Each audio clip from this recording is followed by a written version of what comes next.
A dry martini, one in a deep champagne goblet. 見せましょう。 Just a moment. 3 measures of Gordon's, 1 of vodka, half a measure of quina lillet. Shake it very well until it's ice cold, and then add a large, thin slice of lemon peel. Got it? certainly, monsieur. Those words were written by Ian Fleming in the 1953 Casino Royale, the very first James Bond book. Fleming named the previously mentioned recipe the Vesper Martini.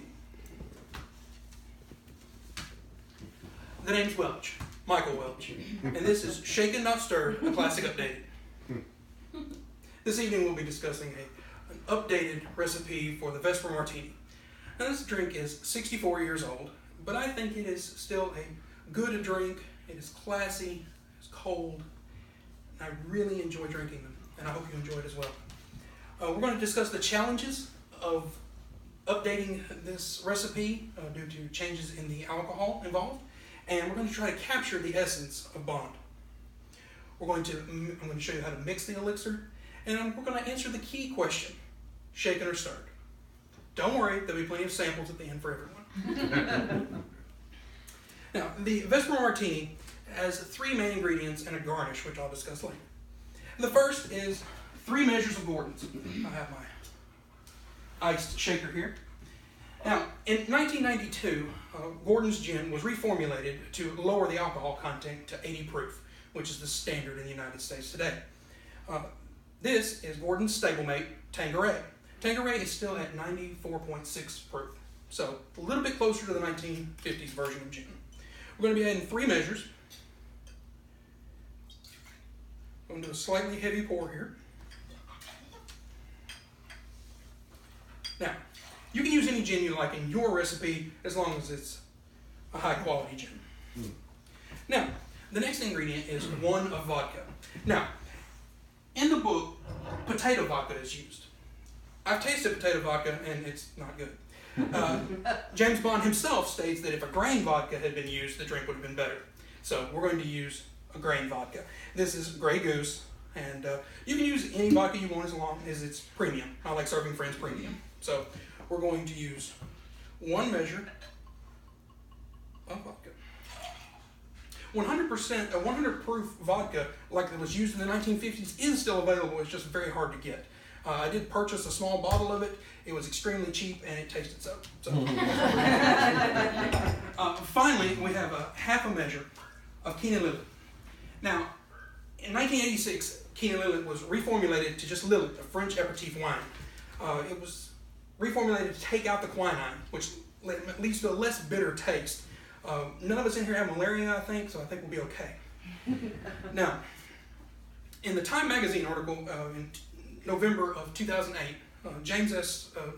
Snyder did the exact same recipe I'm using. His didn't have quinine in it, so I think we're going to be okay. But in Esquire, in 2008, David Wondrich did add quinine. He used quinine powder from the bark of a tree, a conseca tree. And you have to grind that up yourself. I'm not grinding bark to put in our drink. Okay? So, if you really want that, I'm sure it's available on the internet. If you want bark in your drink. Okay. So now we have our drink prepared. So now we're going to discuss glassware. In the 1950s, the martini glass, as I'm sure you're all familiar, was much smaller. This is a lot of alcohol. Even this modern martini glass, it won't fit. Unless you're going to spill on yourself, and that's not the secret agent way. So we're going to use the deep champagne goblet, which this is an older one, and it's going to hold all that liquor. Now we come to the key question, to shake or not to shake. Now, stirring is the acceptable practice when any gin cocktail is made. I spoke with a professional bartender friend of mine, Joy Perriman, and this is her quote about stirring. I was taught that you never shake gin because it bruises the liquor, and you lose all the nuances in the gin. In my mind, gin was an old man's drink, and they both bruise easily, so don't shake them. Obviously, I don't agree with Joy about the old man, but it's a way to remember. You normally don't shake a gin cocktail. This is the same recipe in a beaker, just to stir. If you want to do that, go ahead. Now this is a clean beaker, brand new, no chemicals in here except for the liquor. So we're going to shake. And I'm going to give it a good 30-second shake, but I'm just going to do it about 15, and then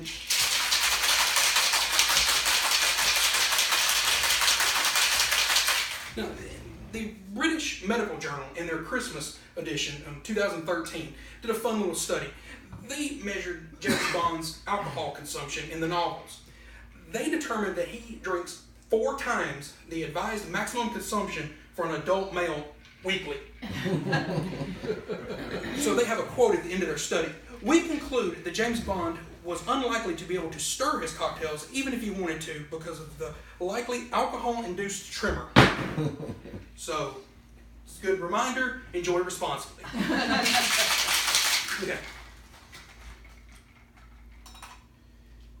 In the movie Goldfinger, Sean Connery, my favorite Bond, uttered the phrase shaken, not stirred. That's why I'm shaking. Now, if you notice, it is a little cloudier than the stirred version, but I like my martini this way. We're going to add a large, thin slice of lemon peel, which adds just a little bit of citrus oil. And there you have it, the Vesper Martini updated. This probably seems a little silly. Making a drink created in the 1950s, written in a book and discussed for the last 60 years. But I love James Bond. I love the Vesper Martini. I've had them in Berlin, Germany.